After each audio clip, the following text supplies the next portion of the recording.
You're live, Commissioner. Okay, good morning. Welcome to the Thurston County Board of County Commissioners work session for this Thursday, September 30th, 2021. It is 10:33 a.m. My name is Ty Menser, Chair of the Board. The Vice Chair, Commissioner Gary Edwards, is excused today. And Commissioner Carolina Mejia is on our Zoom platform. County Manager Amira Chavez is here. And I see Assistant County Manager Robin Campbell through Zoom as well. We have a number of guests here for this brief presentation. The topic is Olympia, Tumwater Foundation, Brewery Park Visitor Center Project. We're slated till 11. The public can follow along on the Thurston County YouTube channel.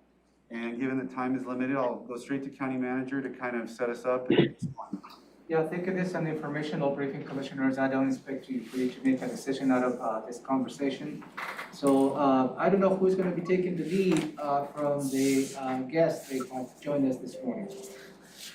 I will. I'm John Friedman, the Executive Director of the Foundation. Okay, if you can introduce the guests, that will be great. Thank you. Okay.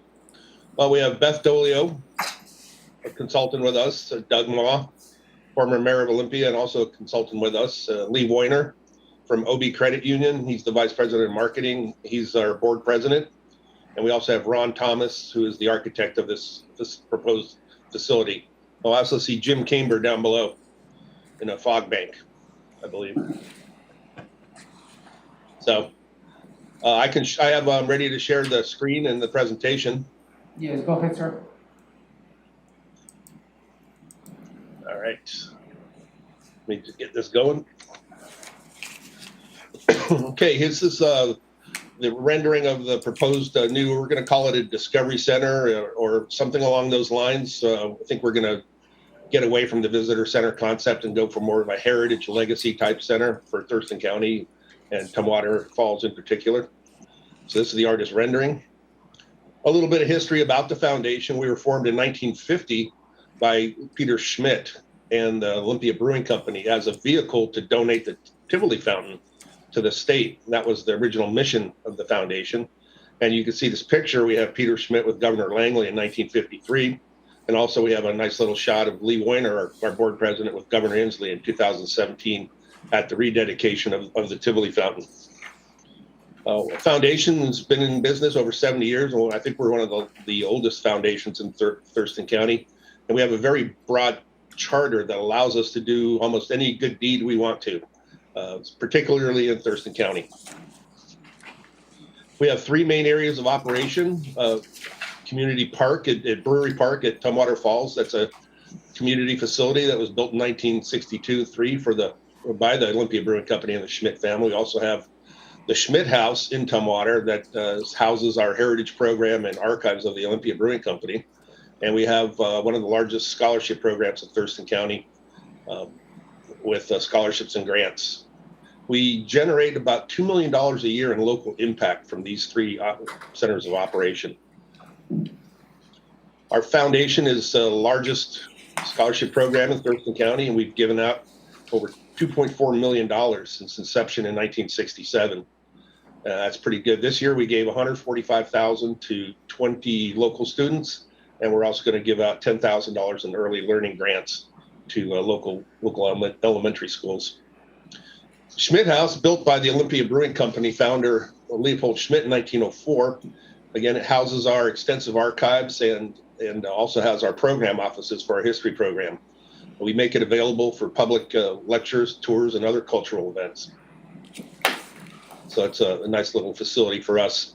We also partner with the city of Tumwater, providing historical services to them. And they give us a generous grant every year for that.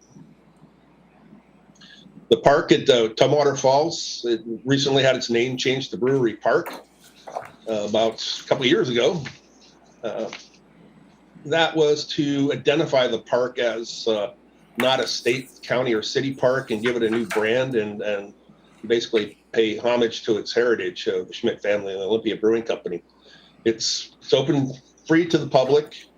It was opened in 1962. We get over 250,000 visitors a year. That's a major tourist drive to the area. In fact, we get more visitors than Nisqually Wildlife Refuge.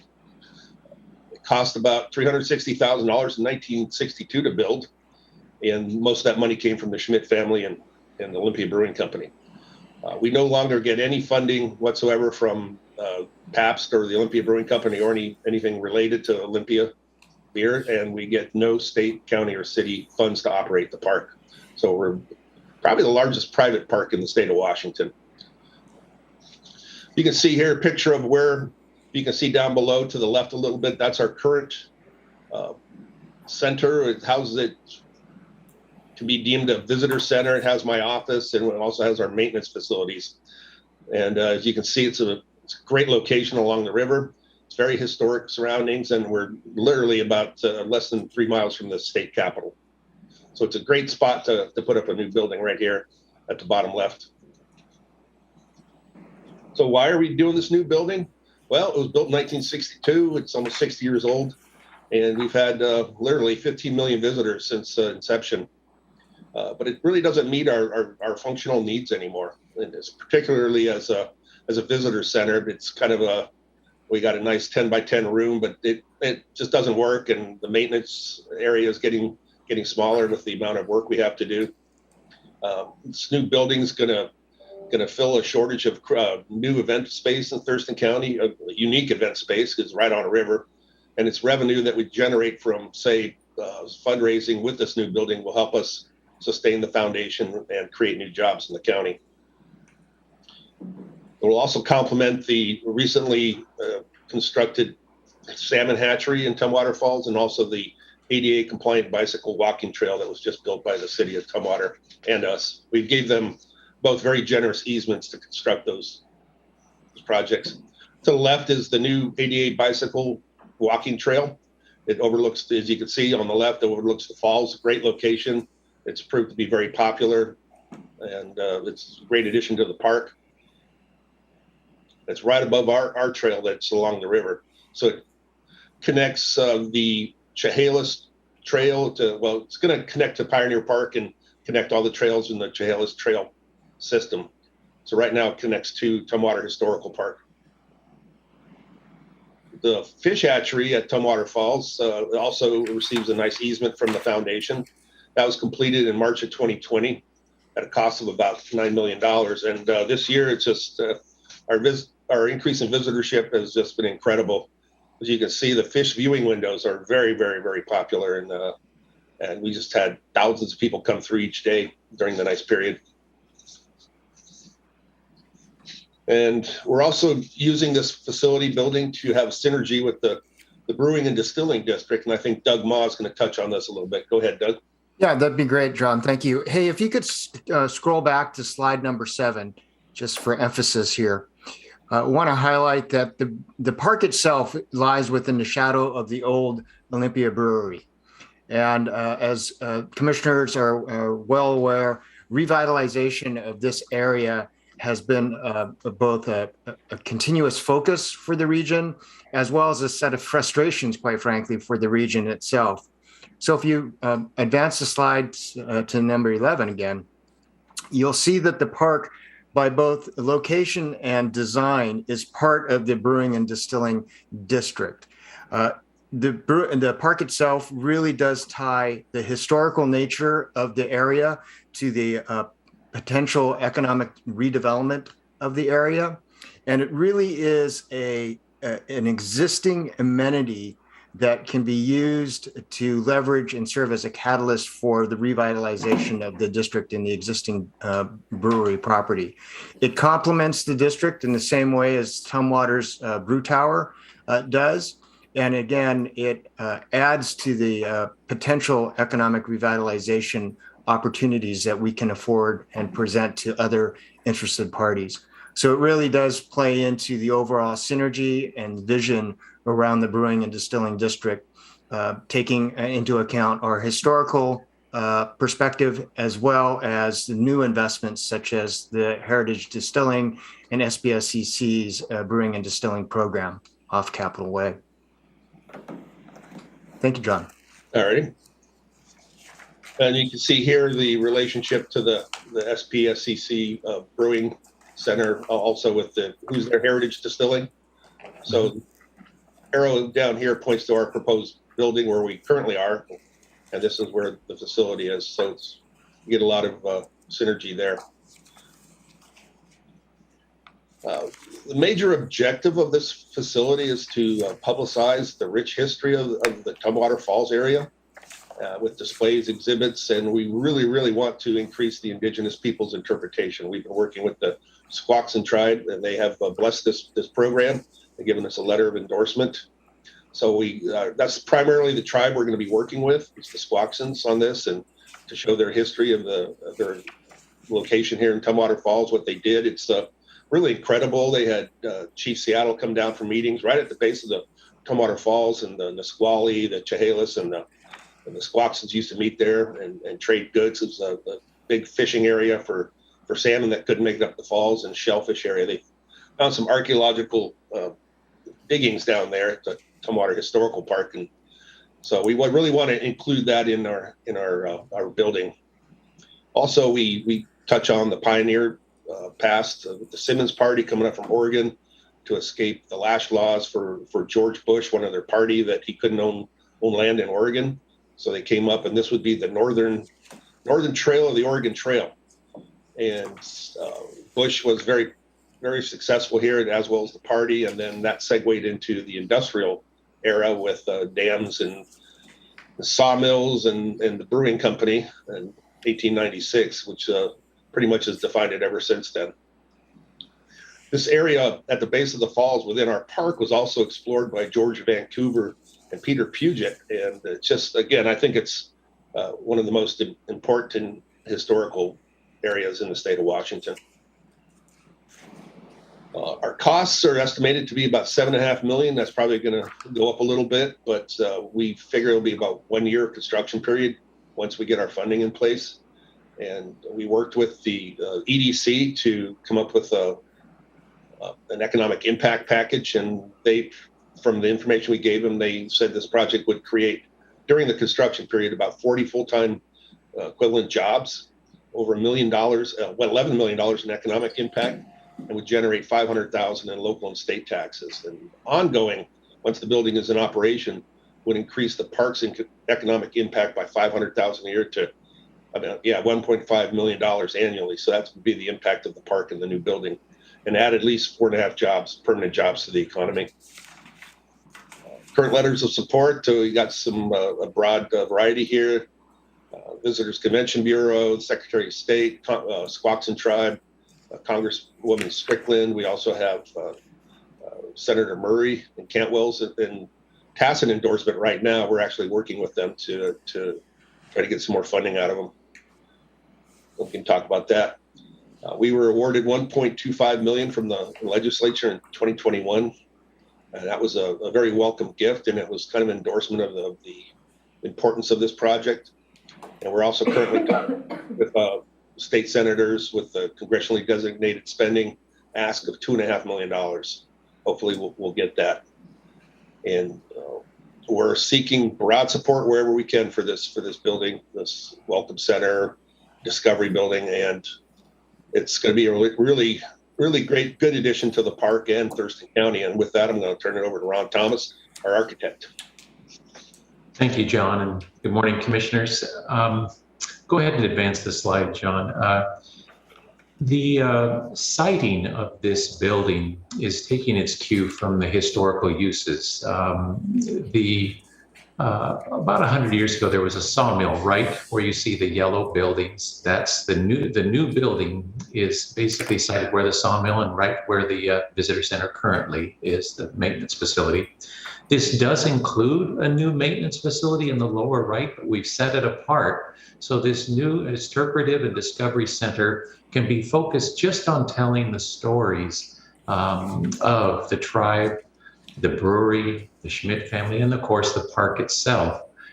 We are increasing the number of parking spaces on an interim basis. And by that, I mean, if this new interpretive center meets with the popularity that we think it is, there would be eventually a parking structure in the lower left corner of this site. In addition, the city of Tumwater plans a realignment of Deschutes Way. Over 50 parking spaces that are now adjacent to I-5 will move adjacent to the sidewalk. John's pointing those out on the slide. Those will be much safer and more available for visitors to the park and the new interpretive center. We are also providing new access along the south side of the site, new driveway that's going to allow for buses to more easily access this site. We see it being very popular with local school districts as well. Go to the next slide, John.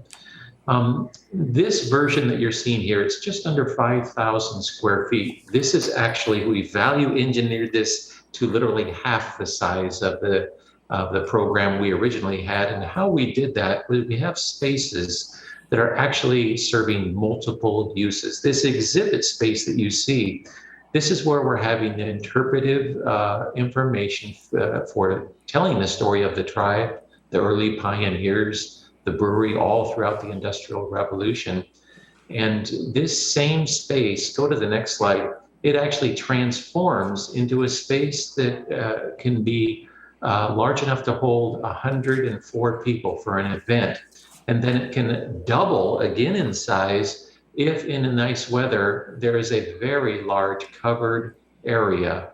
There's a gap between the buildings. As people approach from the parking lot, you're going to be able to see through to the knoll buildings, the original brewery across onto the knoll. You'll also see the river, the upper falls of the river, and a very large covered area. So people can enjoy this year round. That's one of the wonderful features of this park. It's used every day, all year round. And so we want to encourage that. And then of course, John alluded to the fact that this is right on the new Deschutes Valley Trail. So we have a lot of bicycle parking to take advantage of that. People can use this as a spring point. And eventually that trail, that same trail, is going to continue on south through along the Deschutes Valley and the Deschutes River. This facility also includes a tap room. John will point that out. This is an ode to what used to be a part of the tour through the brewery. And if any of you have been members of this community long enough to remember tours through the brewery, at the end you would get for the young kids maybe a soda pop, a special drink, and for the adults a taste of the beer. And so that's what this is going to be. And hopefully we would feature some of the beers from the nearby brewery and distilling center. It would also serve as a cafe, a small snack to have as you walk through the park. And this is a good time to mention, this entire facility is designed to be fiscally sustainable. This is meant not to draw down the foundation's money, but quite the opposite, to actually add to it over the years. The facility also contains small offices for the Olympia Tumwater Foundation, large toilet room areas to support the event space and exhibit space, and the storage necessary, and of course a kitchen that's meant to be a catering kitchen to support the functions we hope to have in this facility. Go to the next slides, John.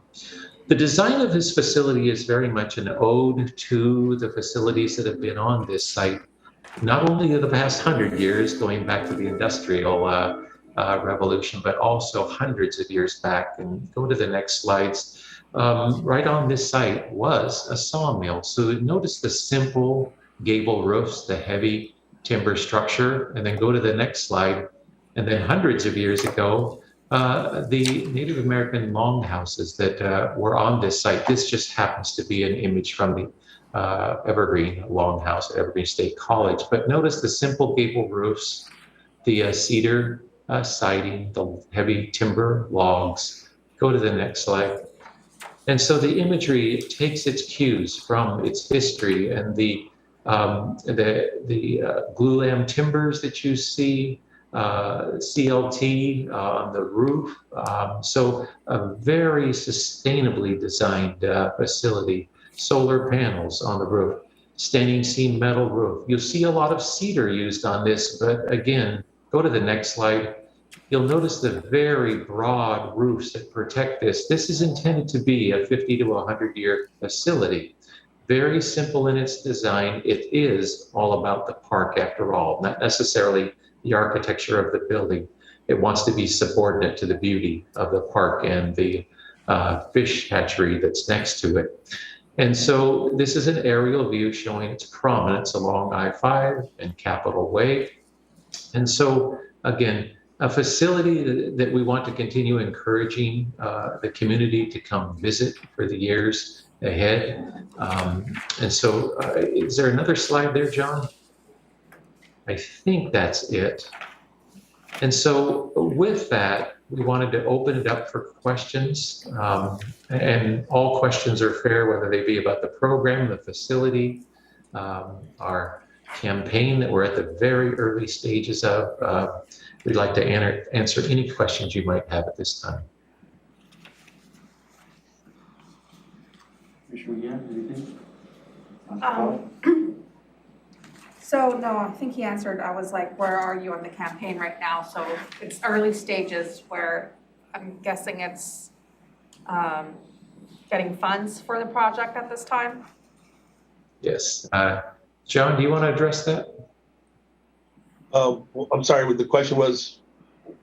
Just has to do with where we're at in the campaign. And my suggestion was we're just getting started with the initial 1.2 million from the state. And we have just in the process of hiring an actual campaign manager. John? Yeah, this campaign manager is conducting a feasibility study to raise the large amounts of money that we need. And we should have that within a month or so. And then we would go on to other internal campaigning and in the community as well. So we got a pretty good team organized to go do this. I will mention that both Beth and Doug have done an amazing job, and Jim Canebear, of getting us in front of the state, but also federal government. And this, because of our broad exposure from the tribes to the original founders of Tumwater, the educational components, the environmental components. That's one of the things that the Squaxin Island tribe is just really excited about. Is they were explaining that this is going to give us a chance to talk about science.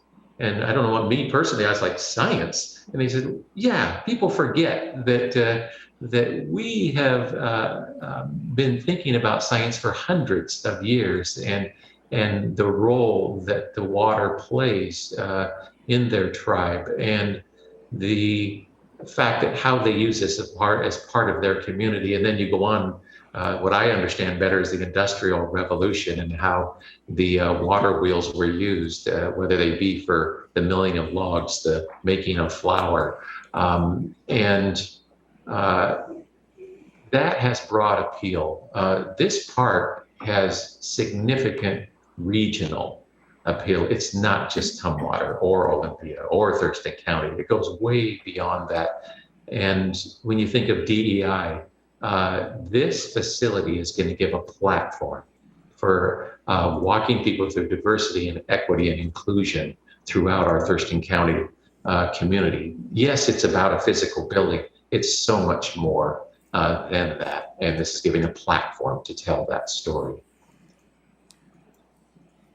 County Manager, questions? I really don't have any questions. I'd just like to say thank you very much. This is a fascinating project for all of us who have walked many times at the Tumwater Falls Park. I believe when I got visitors, that's one of the spots that we take them. And it's such an enjoyable walk. And this really is going to bring an incredible asset to the community. So I'm just fascinated by the idea. So thank you. Great. Yeah, we're really excited, and that's exactly the kind of response that we have found across the community and with legislators. And so we are, I think, getting back to Commissioner Mejia's question about where we are. We are in the beginning stages, and we're really just wanting to make sure that this is on people's radar, because people have the kind of reaction that Ramiro just expressed. And we actually, we in order to make this happen, it is going to have to be a very significant capital campaign asking for public dollars, private dollars, and foundation dollars. And we're really at the point right now where we'd love to get a letter of support from the commissioners. I think that your imagination being captured in the way that it might be from this presentation, we'd love to capture that in a letter and get that and add it to our growing list of folks who are weighing in here. It certainly was very helpful when we went to the state legislature to have the support letters that we had in place at that time. I'll also mention that as we ramp up on the capital campaign that focuses on actual fiscal dollars, there's a lot of groundwork to be laid in terms of partnerships. Doug spoke eloquently about the partnerships with the brewery and distilling district. I think there's a lot of opportunity in partnerships with Thurston County. This can be a very good facility for the county going forward. And having you think creatively about how those partnerships can manifest themselves, we look forward to that in the coming months and year. We hope this campaign is a short one. And by that, I mean a year or two with the kind of start that we've got. I certainly hope that's the case. And so I hope our discussions can be robust in the coming months. So do look forward to us reaching back out to you to explore those partnerships. Real quick, the money that was pledged from the state, is that, like, how does that work? Is that contingent on you coming up with the rest of the funding in other ways, or does it have a timeline on it, or how does that work? Yes, it is contingent upon us doing the entire funding, and maybe I'll let Beth speak a little bit more on that, how it works from the state side. A 4-year time window with capital campaign dollars, if I'm not mistaken. So it can be reappropriated one time, and it is a reimbursement based capital gift from the state. So the work will have to be done, which means that we have to raise money in order to do the work, and then it's reimbursed from the state. Got it. Okay, well, letter of support sounds like a no-brainer to me, but I'm getting a nod from Commissioner Mejia, and we'll have to take it up with Commissioner Edwards maybe next week. Beth, if you can send me a draft of what do you like to see on the letter of support, I will facilitate that. And also, I'd just like to offer our economic development manager, Jenica Machado, as a conduit to this particular project between the foundation and the Board of County Commissioners. Doug, you have her information, so if there's an opportunity for Jenica to be part of these conversations, I'll offer that help. Yeah, I can provide you with some examples of what other organizations have put into writing in terms of support. And I do think the economic development aspect of this is really significant. It has captured the imagination of Representative Strickland and, of course, Senator Murray's office as well in terms of what it can do for the area. Again, I want to highlight that the park itself is a pre-existing amenity for whatever future redevelopment occurs in that area. And it is an amenity that any new investor would not need to recreate or have to include as part of creating an attraction for visitors as well as other industries in the area there. So I do think that that's a pretty important component of what makes this project special, and would be happy to engage with Jenica as well as others in the economic development community. Okay, thank you. We're out of time, guys. Really appreciate it. This is excellent. Thank you. Thank you so much. Great to see you all. Thank you. We're adjourned.